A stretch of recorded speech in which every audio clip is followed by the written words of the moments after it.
And welcome back to MLB Central. Maybe you've seen this viral photo. We want to tell you the story behind it. The country of Bhutan, one of the most remote in the world because of its location in the Himalayas, has a fast-growing baseball population, even though most have never seen the game.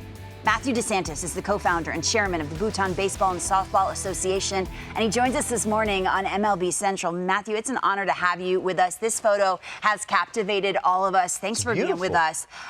Tell us how baseball and softball in Bhutan came to be, and good morning.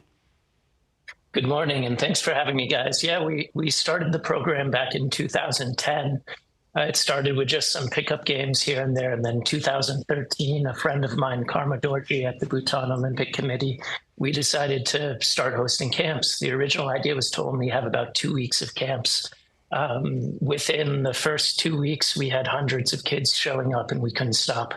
So that's really how it all began. We started just playing with the limited amount of equipment and really understanding of the game locally that we had, and we just kept going, and we couldn't stop playing because the kids kept showing up.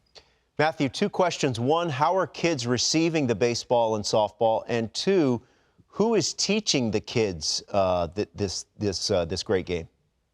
Yeah, great question. So basically, when we first started, Bhutan was one of the last countries in the world to have TV and internet. It only came in 1999 and 2000.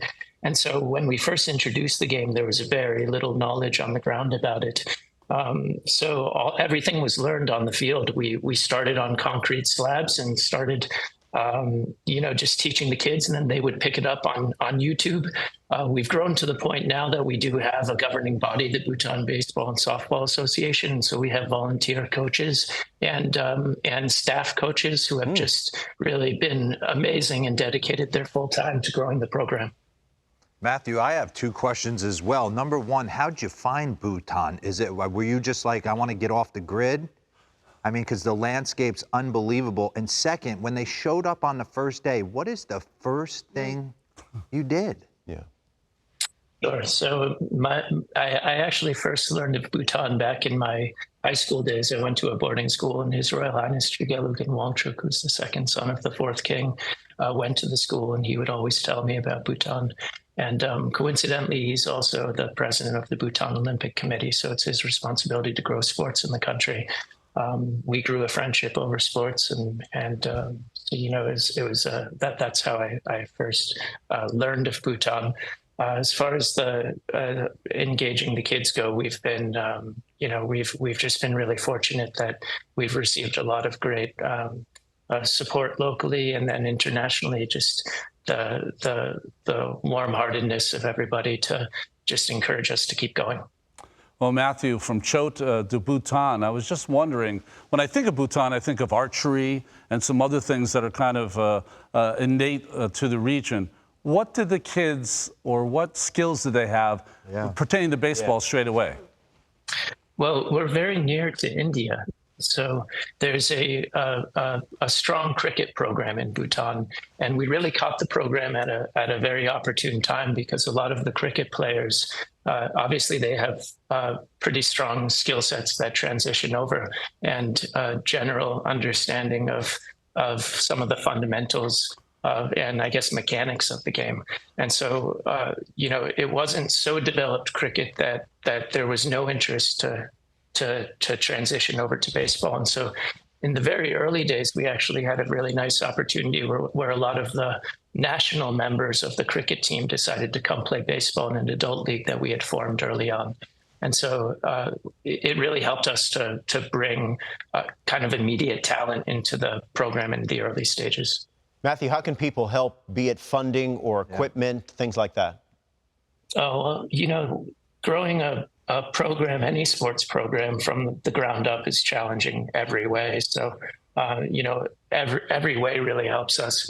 Our immediate interest right now is we're really trying to get baseball into all of the villages and across all the districts, and we've been very limited in our ability to do that. So one is, we wake up every day and we get messages from kids across the country asking when they can play. So we really want to be able to expand league play into the districts and further out into even the smallest villages that might not even have road access. And then and then it goes beyond that too. Equipment. We always need equipment. We always are looking for opportunity for kids to be able to play in different types of camps or clinics. It's across the board, field access, everything. Matthew, this might be a silly question, but is there any knowledge, and what kind of knowledge is there of Major League Baseball there? Oh, so it's growing really fast. So we've been, and it's all learned through YouTube. We don't have, unfortunately, any broadcasting of any different type of professional sports outside Bhutan, in Bhutan, except for some in India. And so, everything is learned on YouTube, and there's a great growing interest in Major League Baseball. We've had great, especially after the photo we've had and the article by MLB, but we've had a lot of great reaction from some of the Major League players, and guys like Curtis Granderson, for example, has been encouraging the kids for years now to continue playing in Bhutan. So it's growing really, really fast. Even when you go in the districts now, you'll see occasional Major League team hats with the villagers wearing them. So it's great. Well, Matthew, you and everyone involved with your organization are doing really good work. Congratulations. Thanks for joining us, and best of luck to you. Thank you. Thank you. We greatly appreciate it.